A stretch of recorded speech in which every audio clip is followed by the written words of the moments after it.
This podcast is brought to you by Rise Make Life Workout, a health and self-development platform dedicated to helping busy, everyday Kiwis manage their physical health and upskill their mental well-being. Through sharing relatable and practical content from health practitioners, as well as showcasing interesting stories from interesting people. For more shows, content, events, and coaching, head to our website, www.rise-workout.com.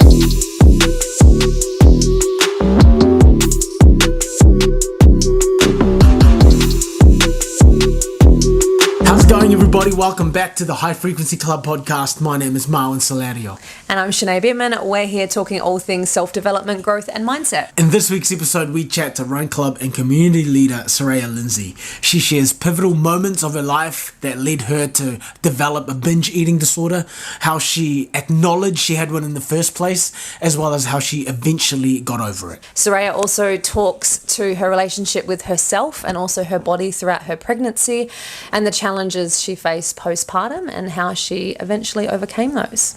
Lots of crack up times, lots of tears in this as well, because we tap into some vulnerable chats, and you may be surprised about the conversations around hormonal health. Yeah, lots to learn. Be sure to let us know your thoughts once you've had a listen, and make sure you're following along at the High Frequency Club on all your favourite audio platforms, as well as Instagram and YouTube. Enjoy the show. But Saraya, hello. What do you do and why do you do it? Wow, I am a mother because I had a child. That's usually how it starts. So first and foremost, I'm a mum to Henry, who is 4.5 years old. That takes up most of my time, most of my mental energy, which is a good thing. I love it. I love being a mum. He's an epic little human being.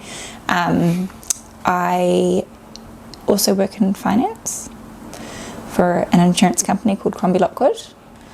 It's a very exciting job. Then, I also run a lot.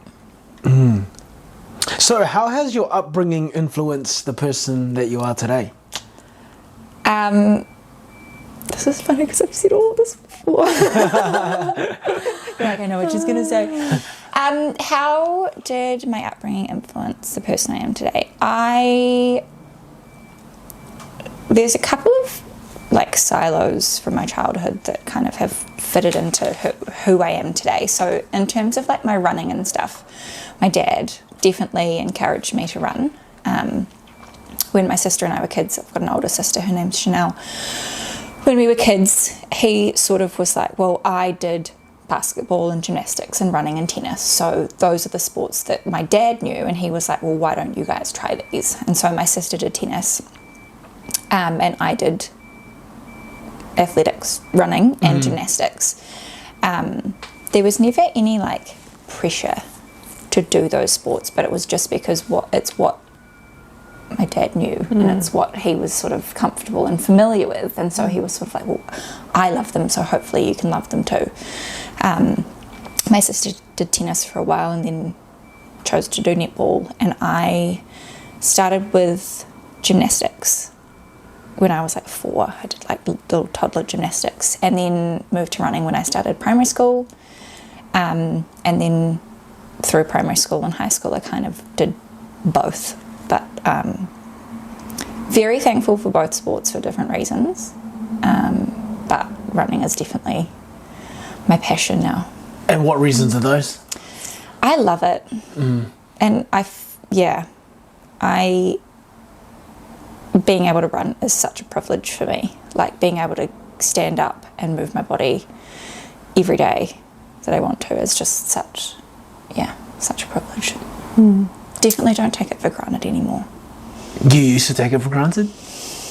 I used to use it as a tool to sort of, well, not really a tool. I used to use it for not very good things, to sort of not torture myself, but I definitely wasn't using it in the best possible way for my body. When was the time that you were doing that? Probably through high school. There was sort of when I was in year 8, there was a bit of a tough time that I went through, and with gymnastics and stuff, there were a few instances where it was sort of I wanted to use exercise to lose weight, or I wanted to use exercise to like feel pain because I was an angry prepubescent girl. But yeah. Exercise to feel pain. Yeah, well, running hurts. Yeah, right. I don't know if you've ever run before, but it's not easy. It does hurt in that sense. Yeah. Yeah, like you said, and I guess when you're in that, then it sort of will take your mind off whatever else might be going on to a degree. Yeah. What was going on for you in year 8 at the time? Or with gymnastics? Yeah, so there was I was kind of in between sports. I did gymnastics from maybe from 4 years old through to, I don't know, maybe 11. And there was a few things that came up with that sport that, looking back, I'm like, that's not very healthy. There was a really bad culture at the gym. Like, there were a few girls who were particularly pleasant. And the coaches were really hardcore, like, around exercising and food and, that kind of thing. And as a young child who was like a tiny little string bean, it had never even crossed my mind. And I remember one day I overheard one of the coaches say to another mother in front of her child, "Don't let her eat pizza for dinner, you can see it," when and that kind of thing. And it's sort of, that was the first time that I had any interaction that was negative around food. Like, I just remember being like, "Oh, I'm hungry, I'm going to eat," or food was fuel food. kind of thing. Yeah, food is food. But I think as soon as you are like exposed to that kind of mindset as a young woman or a young girl, it's hugely influential, and you can take it, whichever way you want. How did those comments and that the environment of being in the gymnastics clubs influence your relationship with food as you got older, as you got into like 15, 16, 18? It definitely impacted it, for sure. Like, I think having that seed planted at such a young age definitely was, detrimental to my relationship with food moving forward as a teenager and a young woman. My relationship with food was terrible. I ended up with an eating disorder, and it lasted in some form or another quite a long time, and it didn't really stop until I fell pregnant with Henry. So it was sort of like from probably about 13 all the way through. It was never, it wasn't always a super severe eating disorder as such, but it was like the mindset and the internal dialogue and all of those kind of things were there. And also, I was a size 12, a size 10, a size 6. Like, there was you couldn't tell that I had an eating disorder for the entire time. Like, it's so, there was the way my body looked varied so much, and I had such a bad relationship with my body. It was, Was there like a catalyst moment where you're like, yo, I've got an eating disorder, or yo, this isn't normal? Because 13 to, did you say 24? No. 20? 21? 21. I fell pregnant when I was 21. Got it. Yeah. Got it. Yeah, so from 13 to 21, it's a long time to build those beliefs, eh? Long time. Was there a point during that time where you're like, yeah, I've got an eating disorder, this isn't normal? I think you kind of, I don't know, I feel like deep down you kind of know when it's sort of starting, and you do have those like thoughts and that kind of thing. So I remember, do you remember Tumblr? Yeah. I feel like that was a big thing back in the day, and there was so like Thinspiration and Thinspo and like the dieting and all of these things came up from there, and I was like, ooh, I just latched to it, and like as soon as I was like, I want to look like them, and they were not like everybody is different, and my body was never going to look like that body because I'm not them. So I feel like, I don't know, there was never a moment where I was like, oh, this is actually an eating disorder. Do you feel because like you said, you stuck more with your running throughout high school, was that running / athletics environment similar to what you'd experienced at gymnastics when you were younger, or a little bit different? Like, were you still surrounded by people that might have had also disordered thoughts or food? Yeah, I feel like the way I looked wasn't as much of an issue as what it was in gymnastics. It was sort of more around how capable you are, but I think by then, I mean, it was already pretty deep in the disordered thoughts and disordered eating and stuff. So there were definitely people at my school and people that I was friends with who had bad relationships with food and bad relationships with their bodies. And it was sort of, you know, not really like a competition, but like, I remember one of my friends lost their periods and I was like, why haven't I lost mine? You know, like, I want to be able to lose my period, because back in the day, or still even now sometimes, as an athlete, losing your period was a sign that you were training hard enough and like you were going to be really good. So it was sort of, it was definitely a culture. Yeah. True, like a badge of honor. Like a badge of honor. Kinda, yeah. Oh, wow. And that's where I feel like it's very common, I think, amongst girls that, I remember reading a stat, it is like 80% of females most of the time have some level of disordered thoughts around food and eating, and therefore it's like if you're surrounded by, if most of the people around you also share that, it's going to be hard to identify it, because you'll be like, oh, my friends kind of say similar things or think similar things, like, am I actually that bad, or is this kind of normal because other people are doing similar? Well, yours was, I don't know, correct me if I'm wrong, Sinead, a little bit different, right? Because you were in denial that you were even going through an eating disorder. I guess, like you said, to a degree, deep down you know yourself, but you're sort of in denial outwardly about it. Like, I wouldn't obviously share it, or deep down I kind of thought, no, I will get this under control, and therefore it's not an eating disorder, because, like, just give me time and I'll get on top of it. And then it's like 1 year turns into 2, into 4, into however long, and you're like, shit, I'm still struggling and fighting this every day, and fighting myself every day in trying to get over it, and still trying to control and restrict, and hence it's still continuing. I think the one point where I was like, whoa, was when someone put a name to it. Someone was like, this is an eating disorder. When I went to a doctor, had to get some blood tests done, and they were like, your, what is it? I can't remember what it was. Potassium and something else is through the roof. Or maybe it was really low. I can't remember which one it was. But anyway, my blood tests were like not all good. And she goes, what's going on? I was at uni at the time. And this doctor was incredible. She was like, you don't have to tell me, but I know what's going on. And I was like, okay, well, I'm going to tell you. Because she made me feel safe to talk to her about it. And as soon as she was like, this is what, from what you've said and from the lab results that we've got, this is what it is. And I was like, oh, now it's got a name. And that was kind of scary. Makes it real.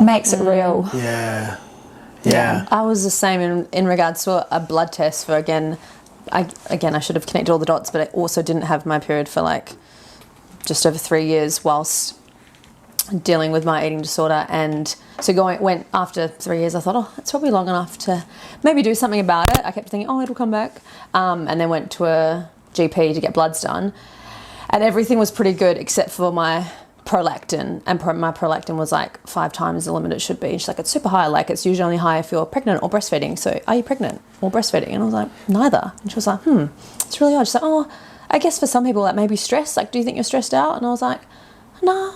Even though deep down I'm like, it wasn't until hindsight I was like, you were so stressed. You were fighting yourself every day. Like, all you ever thought about was food and trying to lose weight and trying to gain control. I was like, you would have been on such a heightened, stress threshold for so long. And at the time I was like, oh, no. But obviously once I kind of did eventually get over it, I looked back and I think, oh, shit, I was so stressed, hence no period for so long.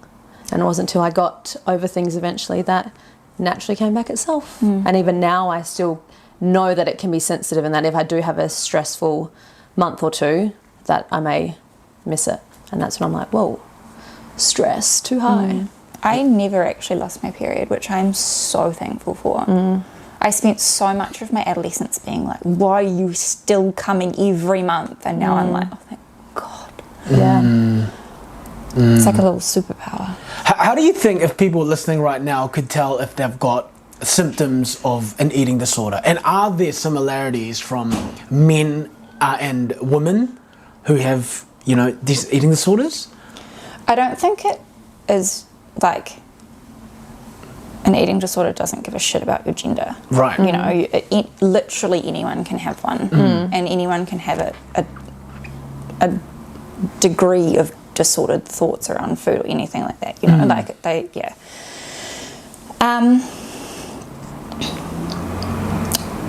If there is a constant internal dialogue about your body and what you eat and how much exercise you're doing, if it's always there in the back of your mind, I think that's probably a red flag.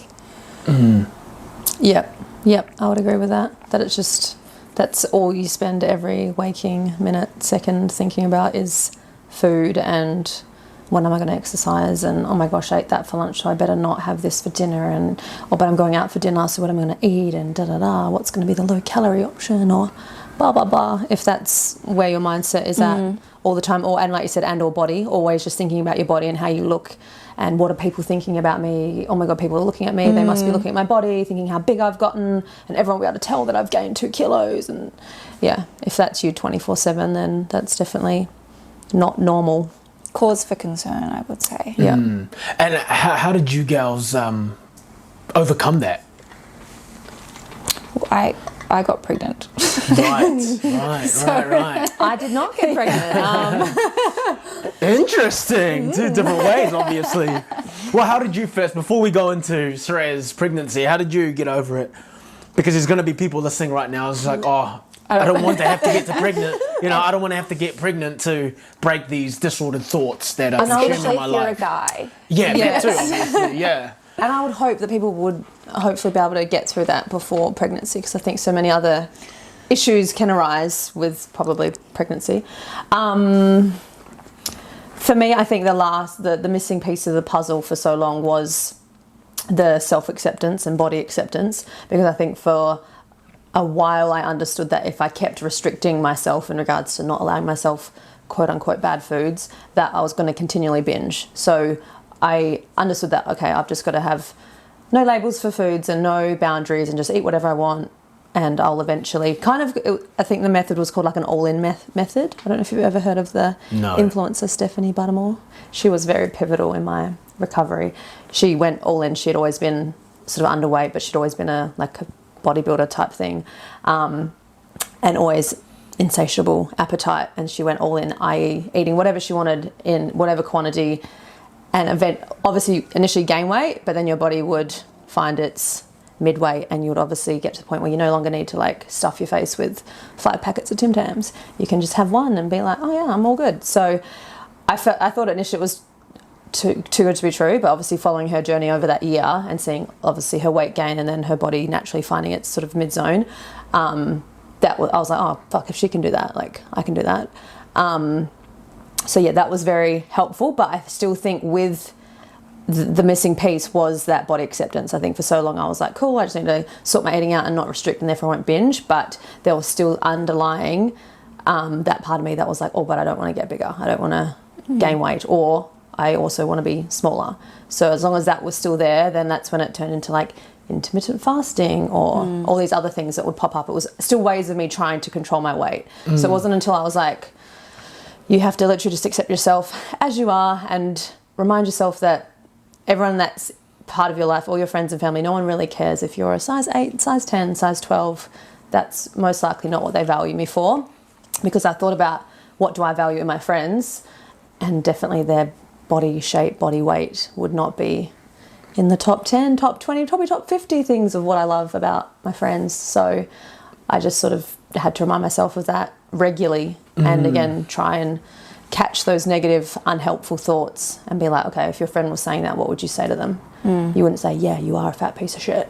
Like, I think for so long I'd had very negative self-talk. So that was the biggest thing that had to be rewired in that process. I saw a thing, I think it might have been on TikTok actually last week for Mental Health Awareness Week. And basically there was this radio station, they got all of the crew to say to their colleague out loud, like, what they think of themselves, like the worst things that they think about themselves. And some of them were like really intense, but it sort of showed that like you would never say those things to someone else that you hear about. So the fact that you're saying them to yourself is just like complete bullshit. You know, you should speak to yourself how you speak to the people that you love the most. And I think that's a much more doable thing than the positive affirmation movement. For a lot of people that just doesn't work, like looking at yourself in the mirror and being like, I'm beautiful, I'm amazing, I'm perfect the way I am. Like, for a lot of people that's just, they don't believe that, so that's not gonna be helpful. But just being able to be like, might not love myself right now, may not love what I see in the mirror, but it is what it is, that's who I am right now, and people still love me for who I am. So let's move forward one day at a time. What would you girls say to someone who's like, I love myself, but I still want to change my body, I still want to get leaner? Why? Because I want to look better. I think if you're saying, oh, I want to look better, then there's still some underlying questions about how much you do actually love yourself. Yep. In saying that though, I don't think, like, I definitely still have those thoughts. So it's not something that ever kind of goes away, but the difference is I don't act on them. Like, I have the thoughts, I'm like, oh, I'm not 100% on how I look today. But then I'd be like, that's just today. Yeah, you don't let it fully consume you for the whole day, for the whole week, for however long. Yeah. You kind of, I think the same. Like, I still have times where I might see a photo of myself or an event, I'm like, ooh, but like, I'm just like, oh well, that's bad angle. Yeah.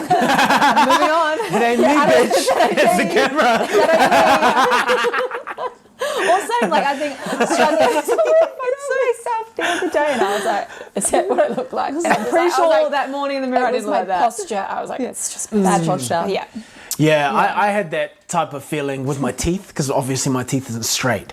And I used to, for a very long time, like, smile with a closed mouth, like, and I was like, fuck, you look so much more like an idiot smiling with a closed mouth. And I would try and not want to be in pictures. And I was like, okay, cool. My options are: 1, go to the dentist and get it fixed. Didn't have money to do a $10,000 fucking procedure when I was a student. Or 3, or the other option is to just accept it for what it is. And now here I am. I think the big acceptance part, just, it is what it is. That's just exactly how I look. Yeah. Whether you like it or not, you cannot control it unless you want to spend $10,000, Marwan. Has anyone ever come up to you and it's like, oh, I don't want to be your friend because you've got crooked teeth? No, never. Yeah. Never. And whenever I do mention it to, like, when I say the story to friends, they're like, it suits you. It's just who you are. It's just the way you've been Even made. the dentist said that. When I went to the dentist, she was like, oh yeah, that's like your brand. Like, if I knew, if it was just your mouth and I just saw your mouth smiling, I know that's you. And she was like, that's how I see you. What's our brand? Yeah, what's mine? Yeah. So, Saraya, you said you started to unlearn those eating disorder tendencies once you fell pregnant to Henry. Was that like an instant thing? Was it? Describe to me that process. I think there were elements that were instant, and I think that as soon as you find out I'm speaking for myself anyway, as soon as I found out that I was pregnant, that maternal instinct kicked in immediately. And I was like, this tiny little baby in my belly is like dependent on me for the next 9 months to grow it. So initially I was like, well, I can't restrict anymore. And I kind of went from being like, well, I can't restrict what I'm eating and I can't binge on like heaps of rubbishy stuff. And the thought of being like, oh my God, I'm about to gain a shit ton of weight definitely came in, but it was then overrun with like, okay, that I don't have the capacity to think about that because I am now growing a human, and that takes precedence. And I think in the first probably 3 weeks after I found out that I was pregnant, I definitely was more mindful about what I ate, not in a bad way, but I definitely should have been eating more, probably. It was a lot of like veggies, and like everything had a colour, and it was very like, you know, healthy, and like probably not very many carbs. And then I got really bad morning sickness. I was like, if you come near me with anything that is colourful, I will throw it at you. Like everything made me feel sick. I ate chicken noodles with cheese. I ate plain spaghetti, hash browns, and bacon egg McMuffins from McDonald's. It was like my all the beige staple food. And that's when I was like, diet. I no longer give a fuck. Like there's just if I'm going to worry about it, I'll worry about it later. Because at the moment, I need to feed this baby and I need to feed myself, and this is all I can kind of keep down. So I think, you don't have the brain power to think about it anymore, because you've now got all of these other things to think about, like, it's less about you. is it a boy? Is it a girl? Is it going to be healthy? Is it going to, you know, am I going to be a good mum? And, you know, what's going to happen? Is it, you know... Well, that's why I think it's sad when I see some people online that they are pregnant and going on their pregnancy journey, and yet it's still about them and their body, and I can't wait to get this thing out of me so I can have another drink, and da-da-da. I just think, what? Like, you're growing a human, which is such a huge feat, or it's like, I can't wait till I can get back to my normal training and get my body back, and da-da-da-da. It's sort of, you can see that their mindset is still very much on them and what they're maybe missing out on or not able to do, and getting back to that. But I do think, I mean, again, haven't been pregnant, don't have a child, but I would think if that was me, I'd be focusing on, like you said, I'm growing a human. That's my focus. I feel like there is a point when you're pregnant and you have no idea how selfless you're about to become, and you do kind of try to cling to what was. Like, there's definitely times where I was pregnant and was like, oh my god, I can't I just go out with my friends and have a drink. Like, I was pregnant through summer, so like, you know, just having like a drink on a Friday evening or like anything like that, you do kind of miss.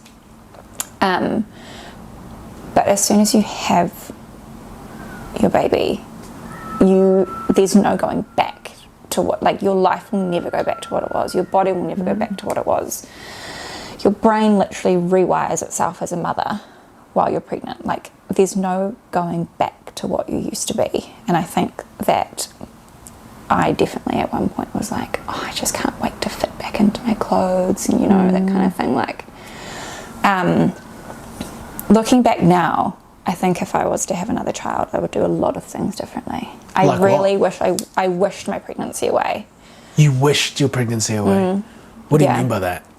I had really quite bad antenatal, yeah. While I was pregnant, I had really bad depression and anxiety. And I didn't really know what it was. And hindsight is a cruel thing sometimes, because I look back, I'm like, damn, like, that might be a once in a lifetime thing that I was really unhappy during the entirety of. And like, I had a high risk pregnancy, and, you know, like, Henry wasn't planned. We didn't plan to have a child, and he's the greatest blessing that we've ever had, and, you know, I wouldn't have it any other way, but certainly wasn't on the cards when I did fall pregnant. So it was sort of like this really stressful time. And I think because I had a history of anxiety and that kind of thing, you know, mental illness, I think it definitely was heightened. Sorry, I just burped again. That's all good. Do you guys see that at home? We'll leave that in there. No. I think because I was, you know, the emotions and stuff were heightened while I was pregnant. I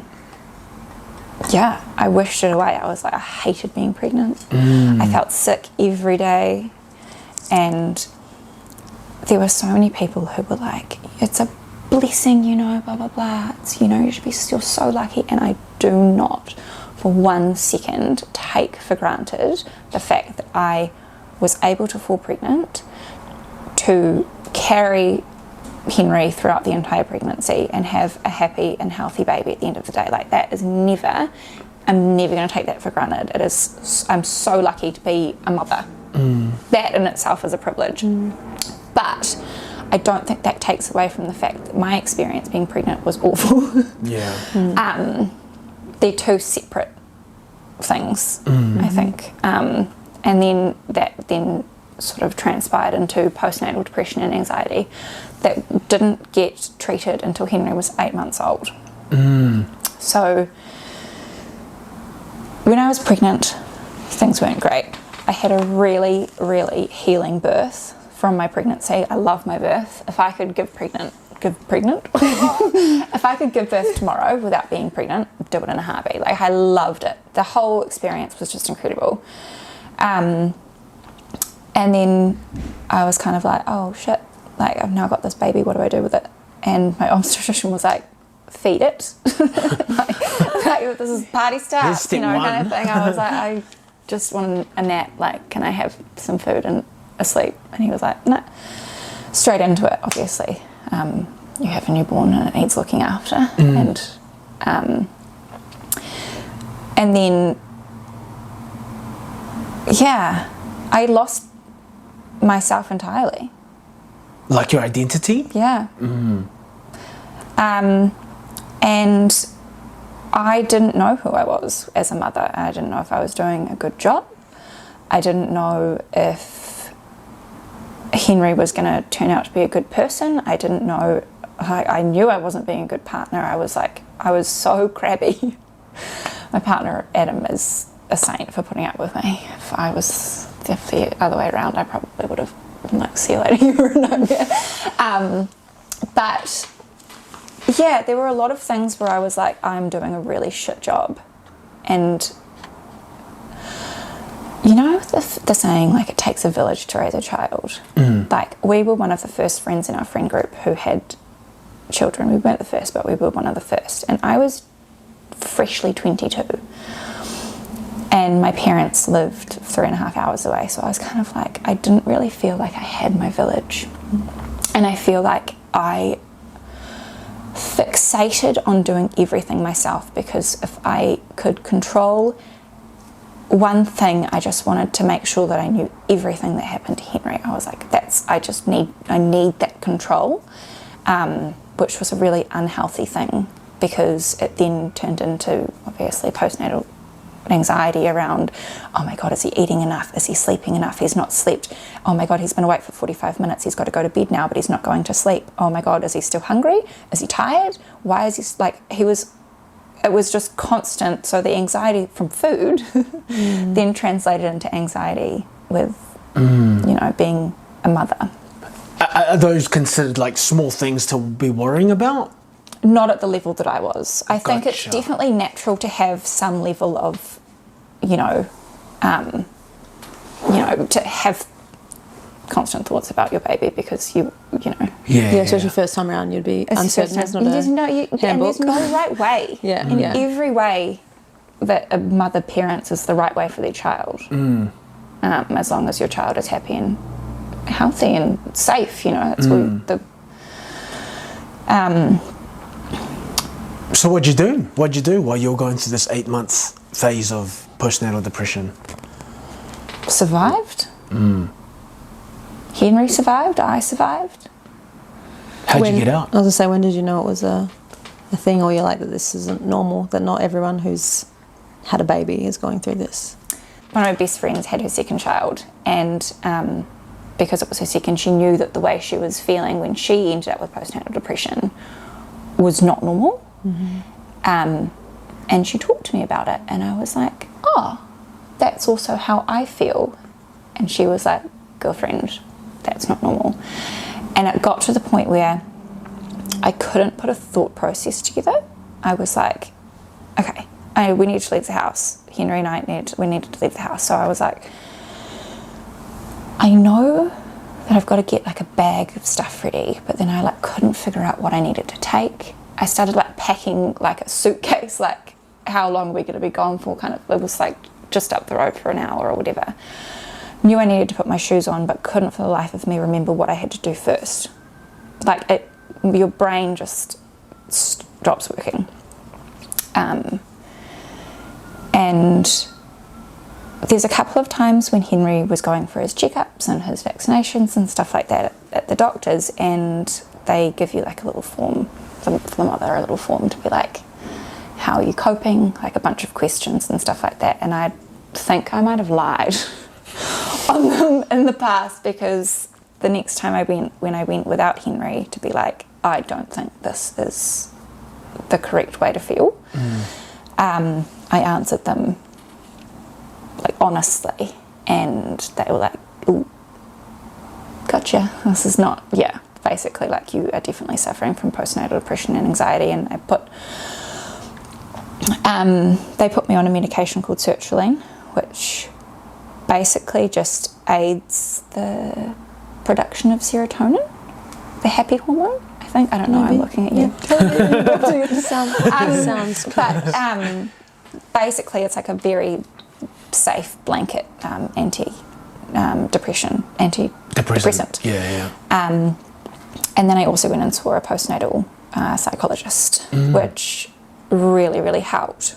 Once I'd been to the doctor and had been diagnosed with postnatal depression and anxiety and that kind of thing, I was kind of like, oh, thank God, like I talked about it, I spoke to someone, like everything's going to be fine now. And then I got home, I was like, I still feel like shit. Like, did it open like a whole nother can of worms? I was like, well, now it's kind of similar to having like a name for an eating disorder. Right. It was sort of like, I now live with this and I know what it is, and I know that how I'm feeling is not normal. And I was like, thank God it's not normal, and thank God that this isn't going to be me for the rest of my motherhood journey. But also, how do I fix it? Like, how do I get back to feeling, or how do I start to feel good? And that's when, I can't remember where I was going with that. How do I start to feel good now that you know, now they had a label with it? Yeah. And then that's when?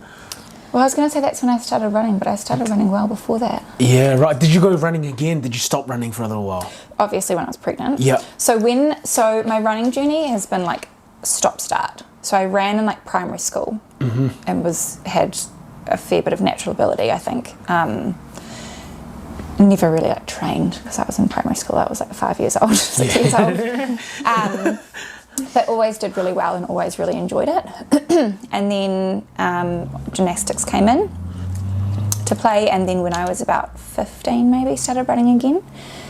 Through high school did track and cross country. I always loved cross country, which is funny because don't love it now. Don't love it now. But when I left high school, I just kind of stopped running, didn't do gymnastics, and started going to the gym and, that kind of thing. But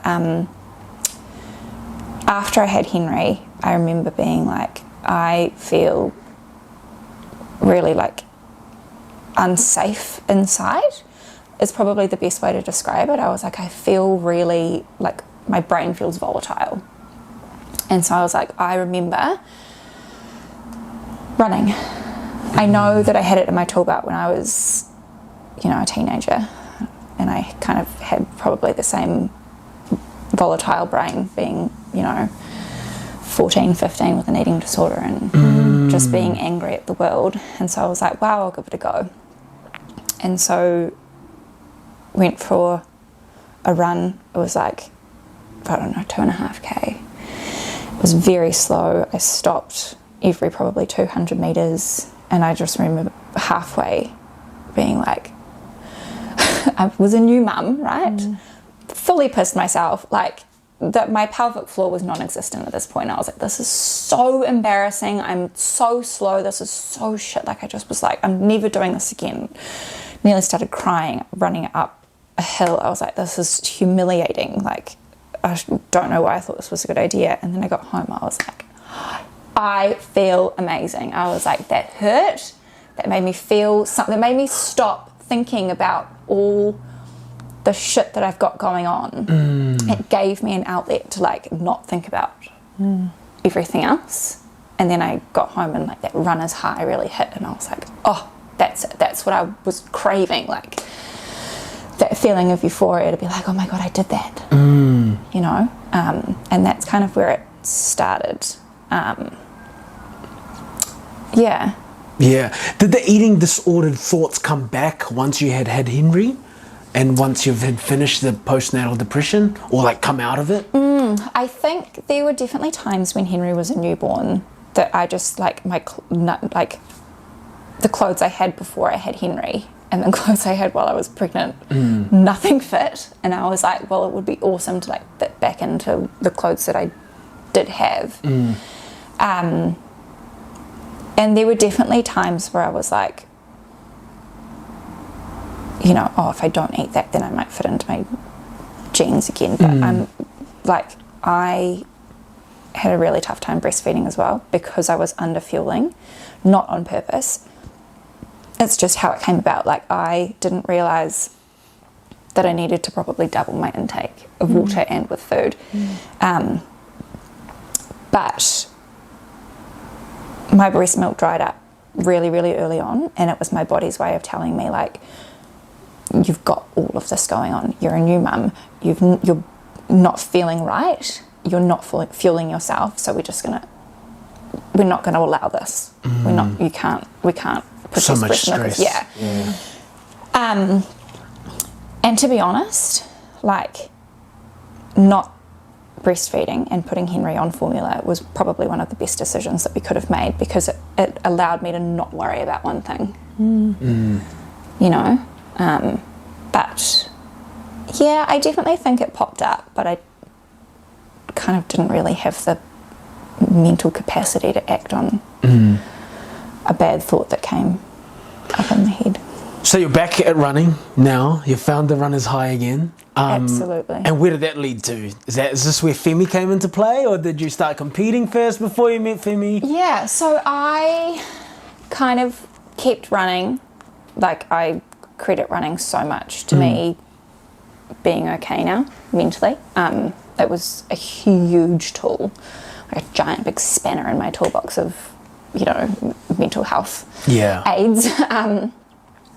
And I kind of got to the point where I was like, okay, well, I'm running, you know, 5Ks. I was running every run as fast as I possibly could. I was like, I am the fastest. I was like, I'm sprinting, I'm so fast.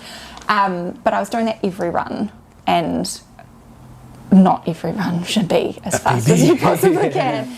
And also as a woman, you're kind of like, I wondered why some weeks I felt like absolute trash and wasn't running very fast, and then the next week I'd feel amazing. But I was getting quite good, like, it with the natural ability and the muscle memory of everything, and the lung memory started to come back.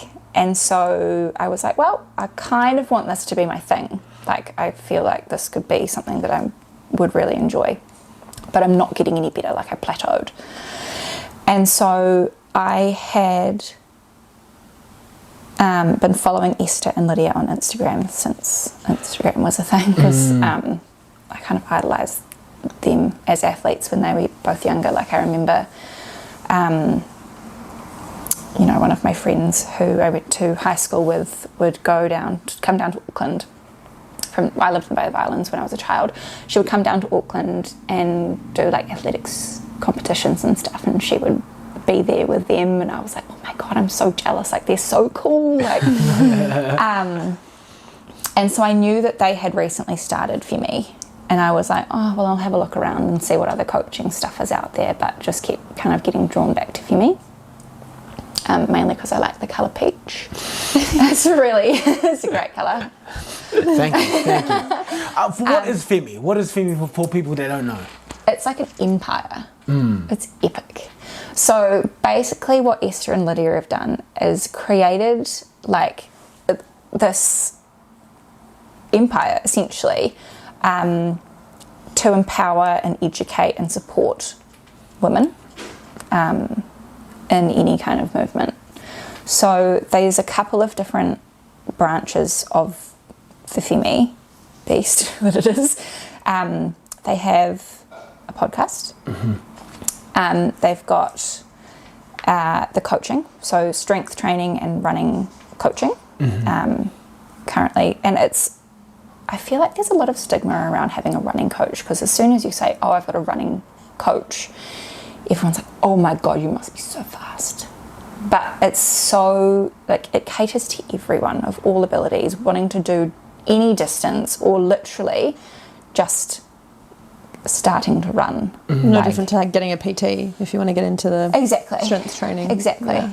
Like, it's terrifying going to the gym for the first time. It's awesome to have a PT there. 100%. It's terrifying starting to run, so it's awesome to have some kind of support there. Yeah. Also, sorry, are you saying that there's a stigma with hiring a running coach because people think that you are like so committed that you're going to be elite? Yeah. I see.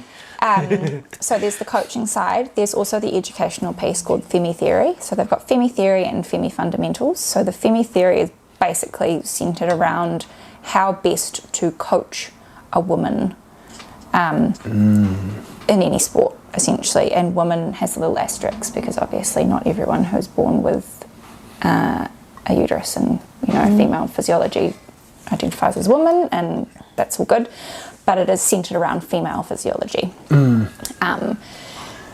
so they've got that huge piece. It's fully accredited, and they're working with some really, really, like, it's starting to pop off. They've got the women's rugby team, they've got Athletics New Zealand, like, it's starting to get really awesome. People are starting to listen to the conversations. I used to work with Esther at Les Mills. Yeah, she was the receptionist. She obviously was working on Femmi in the background. Good for her. So what's your role in Femmi? So my role is, I don't really have a role. I'm just kind of got the run leader of the Auckland Femmi run. I am the run leader of the Auckland Femmi Run Club, but it was quite funny how that happened. So Esther used to live, my coach Esther used to live in Auckland, and she moved down to the Mount. And so Femmi Run Club in Auckland started basically with like 5 Femmi athletes. Yeah. And we would just meet up because we all had the same run on the same day. And Melbourne had a run club, and then Esther was like, well, we want to start an Auckland one. And so she was running it and everything was going really well. And then she was like, I'm moving down to the Mount. And then was like, here you go. And gave me the keys. Full control, basically. And I was like, okay, cool. And nothing bad's happened. But I love it. I love being able to be like, I am the leader I'm one of the, the run leaders of Femmi. It's like a badge of honour. Yeah. And that's how you two met, right? You Shanae and Saraya, you two. Well, I'd say obviously. Femmi. I think so. Yeah. I remember one time you came home from a run and you were like, oh, it's just me that showed up. So me and Saraya just went for a leisurely run and just chatted. It was really nice, and it wasn't the rain that you said. Yeah. She always spoke highly of Femmi. That's what we love. The gals. I feel like Femmi has done a really, really awesome job of creating a community that is entirely inclusive to anyone. Like, we want to create a safe space for anyone to come along, any woman to come along and feel safe to move their body in a purposeful way. Like, there's no one's racing, no one's like got an ego, and we've built this core group of, really awesome people, and none of us had anything in common in the beginning other than the fact that we like to run, and we've turned into like a really, really close group of friends. And people who come in now see that and they're like, wow, that's pretty cool. Like, we want people to leave and feel like they're part of it, feel like they're part of the crew. Girl gang. Is it exclusively just for women? No, I wouldn't say it's exclusively just for women. We've definitely had some guys come down who've been, the girls. Yeah. But the point of it is to create a safe space for women. For women, I understand. Yeah. So no, Marwan, you wouldn't be able to come. You I get burnt anyway. I'll be left in the dust. Speaking of running and not having to be a competition, but you do like to compete, obviously. And after one of your latest competitions, runs, you had posted about trusting the process. Oh, yeah. Yes. It's been quite the process. Yeah, trust how do you trust the process, but also you want to win? Like the outcome is important. Yeah. You're competing. Yeah. Like how do you marry those two that's things? That's the process. So I think it's the end. and Next. that's it. That's the process. Take it or leave it. I think there is a real beauty in like the goal being loving the training. Like I wouldn't say I run to race. I would say I run. I don't train just to race. Races are amazing, but I am still running if I've got nothing coming up. You know, like. So why do you race? Because it's good to test what you're doing. Yeah, gotcha. Yeah. Gotcha. Like little markers along the journey. Yeah, I understand. exactly. Yeah. I think obviously the races are fun and they're an awesome test.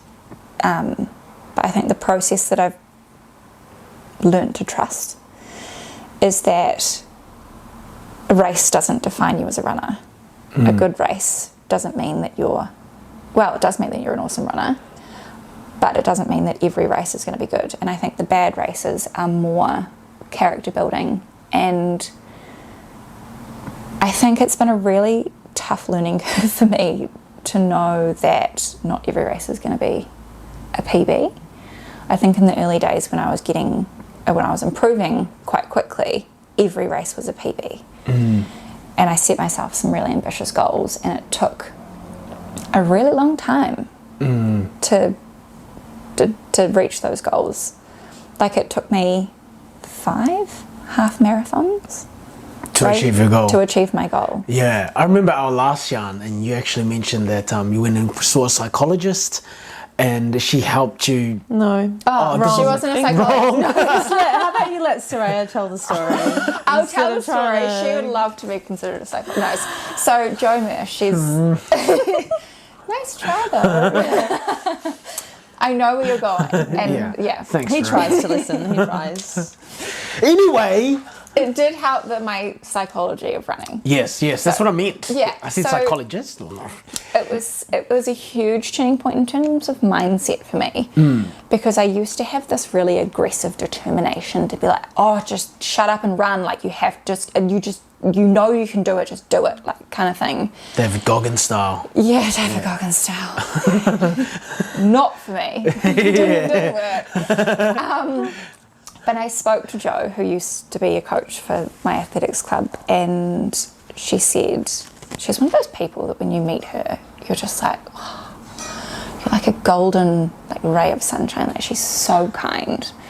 I don't know why, but every time I speak to her, I'm like, I just want to cry. Like she makes me feel so safe, and like she just, when she's talking to you, she just talks and like listens to you, like really listens. Anyway. Unlike Marlon, but yeah. Get out of there, I'm listening. Anyway, so I had a race on the Saturday, and it was I had the race on... We don't know. We don't know your calendar. A day. I had a race on the weekend, and I caught up with Jo a couple of days beforehand, and I was like, I've got a question to ask you. And she was like, okay, go on. I started crying. I was like, how do you get past that barrier of like, this really hurts, like every fibre of my body is telling me to stop, my brain is telling me to stop, my lungs hurt, my legs hurt, but I know that I can keep going, but the internal dialogue of like, just stop is too loud. And she just goes, you are a perfectionist, basically, like you hold yourself at such a high standard, you don't want to feel like a failure, which is very true. And she said, when things get hard, what would you tell Henry if you knew that he had trained his little heart out for something, and that you absolutely knew that he was capable, he absolutely knew that you knew that he was capable of achieving whatever it is that he set out to achieve, what would you tell him? I was like, oh God. And she was like, what would you tell him? And I said, well, I would tell him that he's got this, and I would tell him that I'm so proud of him, and I would tell him that I love him so much. And I was like, okay, I can tell myself that, because deep down I know, like, I am so proud of myself for where I am. And I think that, like, I've definitely come so far, and I love myself so much. And so I went and ran this race, and I didn't listen to music. In the first 5Ks, I was like, oh, I feel really good. Like, I kind of was waiting to hit that wall. And I never really, I never hit it, because as soon as I was like, oh, this is really hard, I would just think about Henry. And I'd be like, oh, well, you know, every time I thought about him, I would just get emotional and be like, oh, I could do it. Like, he can, if Henry, I was like, thinking that Henry's done it. If Henry can do it, I can do it. But it was quite funny, because that race that you're talking about, the South Island Half Marathon, my mum came down to watch me, and I was standing at the start line with everyone, and she pulled her phone up to take a photo of me, and I'm just standing at the start line sobbing. I was crying, because I was like, I'm so proud to be here. Like, and it was one of those things where I was like, I am trusting the fucking process. I know that I am capable of this. And I had a really different mindset about it, being like, oh, I'm not just gonna, you know, that aggression, like, just, I have to do this. This is, you know, it's taking so long for me to achieve my goals. I was like, I just want to have fun. I was like, I really want to run fast and enjoy it. I want to get to the point where I feel like everything hurts, and then have like this lovely internal dialogue and push through it in a really like loving way with myself. And I did. And I reached my goal. What'd you get? What'd you finish on? I won the race in 1 hour and 28 minutes. Oh, wow. So my goal, I tried to break 90 minutes for a half marathon 5 times. And I called Esther, my coach, and I was like, I just won. And I broke 90 minutes. I ran 88 minutes. And she was like, you've had this in you for ages. You just needed to do it yourself. And I was like, why didn't you tell me this earlier? But no, I was like, this is like, I don't know. I think having Femmi as a support, like having Esther as a support, and she is, you know, she embodies Femmi. The biggest takeaway that I've had from being coached by her is just like this unwavering confidence in me. That it's been from day one. And they have a huge empowerment piece. Like they want to empower women, and like hand on heart, they are doing a fucking good job of it, because I feel empowered like every day of my life from being coached by them. Like she gave me like this little like pebble of confidence, and I was like, okay, I'm gonna take this pebble, and I have it, and I'm like, oh yes, like I am a Femmi athlete, like I feel amazing. I love my running, I love the Femmi community, like I love everything about it. And then obviously I'm quite involved in the running community in Auckland, and I get to now have like this little pebble, and I just like break a piece off and give it to someone else who might need it, and like then the confidence and the empowerment grows. Like it's a catalyst, and it's sort of like it's really contagious, and that's kind of why I love Femmi, because I'm like I love being a part of it, and like being able to share it with other people is really awesome too. The ripple effect. Yeah. And then sometimes when I'm not having a good day, people like give me back their pebble of confidence. Yeah. Yeah. I just want to go back to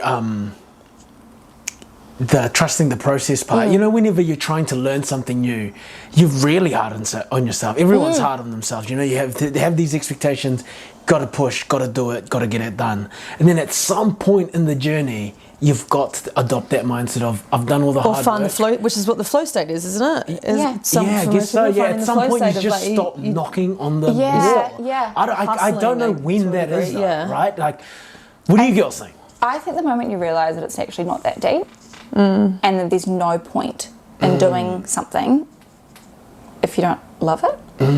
Like, imagine if I'd run my goal time in a really, like, aggressive mindset and then been like, did it. Did I enjoy it? Probably not. Like, you know? Yeah, it wouldn't have felt as good, I wouldn't think. You'd probably just have probably then been like, oh, well, I need to do less. Yeah, now I've got another new goal now yeah. is actually even less, yeah. Yeah, I think once you realise that it will take time, good things take time. Yeah. And Yeah. you want good things to be good. You want to have fun. Yeah, like you said, to be able to look back on that and be like, That was I got awesome. my goal, I got sub 90, and I also had the best time running that. Not like I hit my goal, but I hated it the whole time. Yeah. So I know a big part of Femmi is helping educate not just women, but also people who are training women, as you said, to train to the menstrual cycle, right? Well, yeah, yep. Oh, correct me if I'm wrong. Is it wrong? Am I wrong? Well, God damn. well, things to keep in mind, I guess, to consider. Not Yeah. all Okay. women have a menstrual cycle. So, how does that all work? Yeah, good question. I was like, how do I form this? So every woman has a completely different hormonal cycle. It's like a little fingerprint. Everyone's is different. Yeah. I personally have a natural.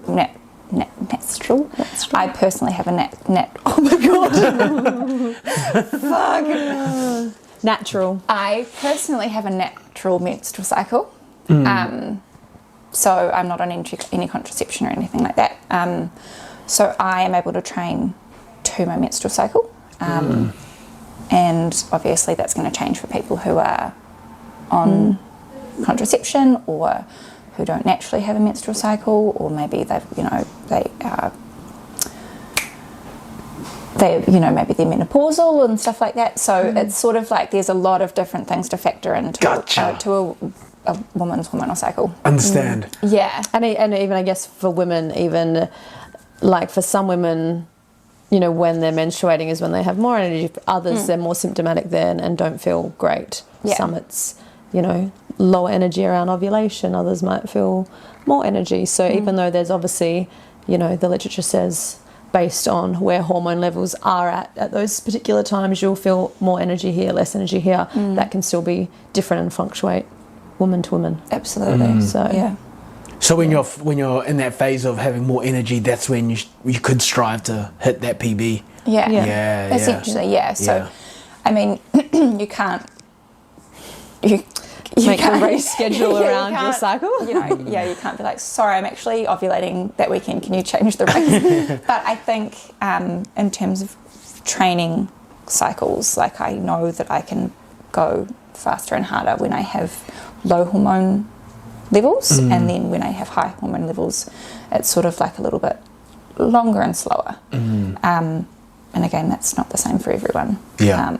But I think what Femmi does is it gives people the opportunity to learn about what is best for them. Yeah. Like, and like when you said before, you know, a huge part of it is about educating women and people who are coaching women. You don't have to be coaching a woman. You just might be like a guy wanting to learn more about a woman's physiology. Yeah.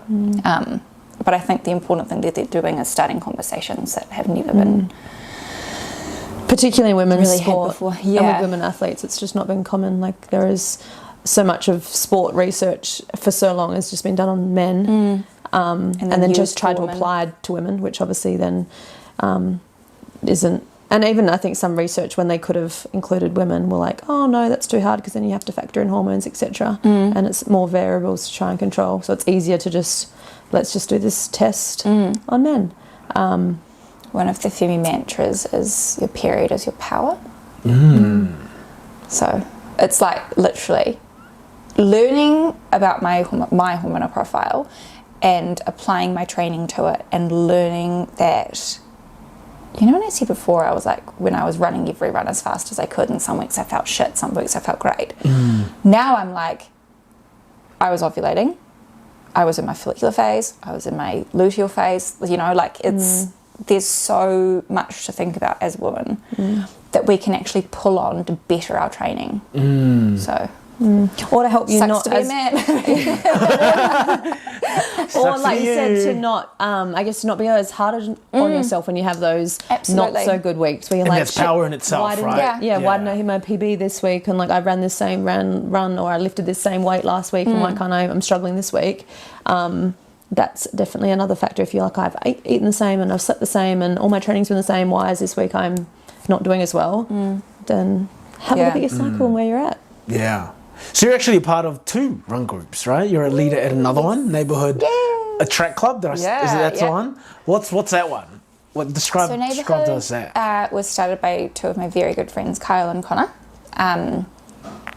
just over 4 years ago, and they started in lockdown. Just 2 guys wanting to run, and they were like sat down together and was like, let's just start a run club, and they did.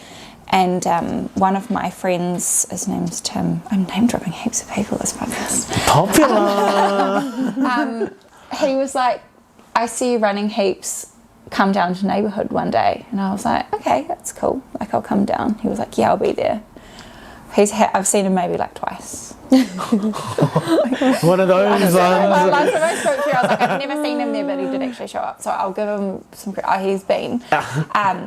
But he didn't come my first time, and I was like, I thought he was going to be. I was so nervous, and I think like coming to a run club for the first time is really daunting. Yeah, 100%. And like 100%. going down, I was like, oh my God, I'm not going to be fast enough. Like I was really like quite scared, and I nearly turned around and went home. But then one of them waved at me. I was like, damn it, I've got to stay. But anyway, I walked up to neighbourhood for the first time. This is in their first season, probably like their 3rd ever run. And like immediately everyone was like, you're new, like amazing, welcome kind of thing, like, and made me so comfortable. And then somehow I weaseled my way into becoming a pacer. In season 2 or 3. And we're now, 4 years in, so. There's so many run clubs here in Auckland now. How do you think the running community could be improved? I think there are so many. So many. It feels like there's a new one popping up every week. I know, and like I think every run club that is established has its own purpose. Like there is no 2 run clubs in Auckland that you can be like, oh yeah, they're the same. Yeah. Every one of them is different, and everyone holds a different purpose, and I think that's pretty awesome. The one thing I think that we could all work on together is communication, because like, I don't know, you go to them and a lot of the same people move around to the same run clubs, and that's awesome. But I think the leaders, and it's not saying that we don't communicate, I just think that we could communicate a little bit better. Like we need like a diary, shared diary. Or like, as in like collab and sort of support each other as if they're doing events and things. Well, I think that now there is much more collaboration happening. There's no like competition, which I think is epic. There's no. Was it like that? Well, I don't think so, but I've definitely seen and heard from other like cities or countries and stuff as like, if you're a part of that one, you can't be a part of this one, you know, like, oh, I'm a part of this run club, so I'm not going to go to yours. Where I think in New Zealand it's pretty fluid. Like you can kind of just come and go into any of them. And I feel like, you know, at the base of most of them, the same core values of like just wanting to support people to move their body. Yeah. But yeah, the collaboration part's definitely coming in, which is pretty exciting. Yeah, like I feel this year, like global run day, we did a lot of that, or all the run clubs did something, and so there was a lot of collaborating and everyone getting together, which was fun. That was a fun week of lots of runs on. Yeah. My question is, what are the run clubs competing for in the first place? If there's going to be competition, like there's no prize at the end of the day. No one gets paid. Oh, not that I know anyway. I think Auckland would be too small for that anyway, because you wouldn't be able to be like, oh, if you're going to theirs, you can't come and to ours. And there's too many run clubs to do that.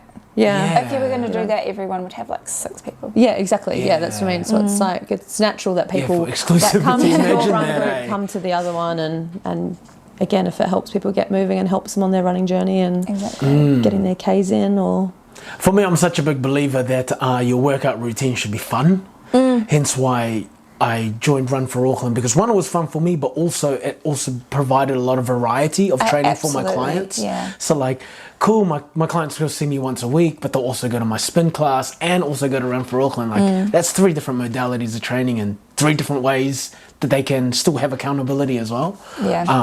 That's what would I love it. would they really want to see you that much? But they do, all right, they do. Moving on, I'm going to ask you, Saraya, are you happy? Yeah. How do you define happiness? I think defining happiness in myself is being able to sit in myself and be like, I don't feel uncomfortable. I think in every aspect of my life currently, I am happy. And if there is something that I'm not happy with, I either have the tools to fix it or the tools to be like, okay, that's fine if this isn't 100% right now. I know what I need to do to sort of support myself to not have a little mentee bee. What do you think you need the most help with right now? Oh, that's a good question. There's something, I'm sure it's coming.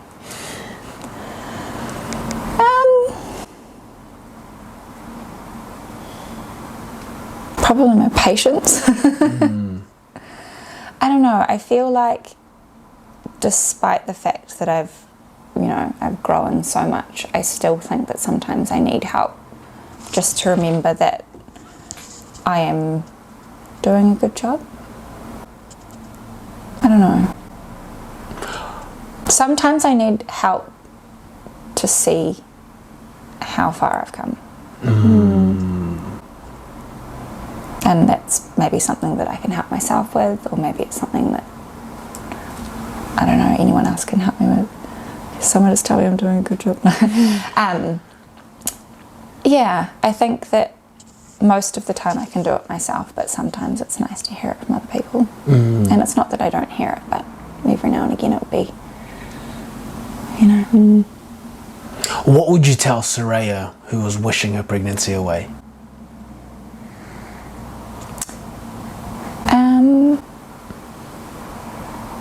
I would tell her that she's going through a really hard time, and that's really obvious, and that, I don't know, it's hard to be like, just stop and appreciate the small things, because people told me that when I was pregnant and I was like, shut up, like I kind of didn't want to hear it. So I would just tell her that she's validated, like it's okay to feel shit, but maybe speak to someone, write stuff down. I wish I wrote stuff down, good things, bad things, so that you can look back and be like, that was really hard. Remember those times, because now you know that things are better, things are not easier, they're different, things are different. What would you tell Saraya 5 years from now, future Saraya, if you could speak to her? I'd probably ask her if she's proud of where I am now and the decisions I'm making now. I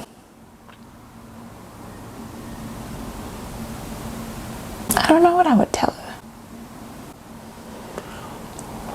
What would you wish 31-year-old Saraya would tell you?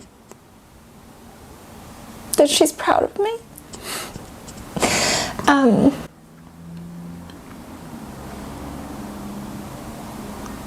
Yeah, I feel like 5 years is so long, but it's also so short. Like, so much and so little can happen.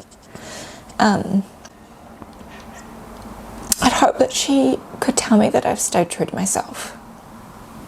and done myself proud, done my family proud.